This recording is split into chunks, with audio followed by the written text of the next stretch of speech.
சரி, இங்க பாருங்க. அதாவது அவங்க சொல்றது நியாயம் தான், நீங்க சொல்றது நியாயம் தான். அதாவது அவங்க என்ன எதிர்பார்க்கிறாங்க, ஒரு கட்டிய கணவன் வீட்டுல எல்லா நேரமே நீங்க கூட டைம் ஸ்பெண்ட் பண்ண வேண்டாம். ஒரு 5 நிமிஷமோ 10 நிமிஷமோ அரை மணி நேரமோ 1 மணி நேரமோ அவங்க ஸ்பெண்ட் பண்ணுங்க. அப்ப பெண்களும் பாவம் தான் அப்படின்னு அவங்க சொல்றாங்க. அதே மாதிரி ஆண்கள் தான் உண்மையிலே பாவம். அவங்க டைம் ஸ்பெண்ட் பண்ண முடிஞ்சா அவங்க ஸ்பெண்ட் பண்ண மாட்டாங்களா?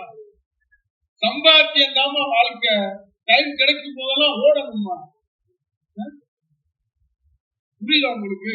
உங்களுக்கு புரியுதா? எனக்கு புரியுது. ஓகே, அந்த அளவு ஓகே. சொல்லுங்க.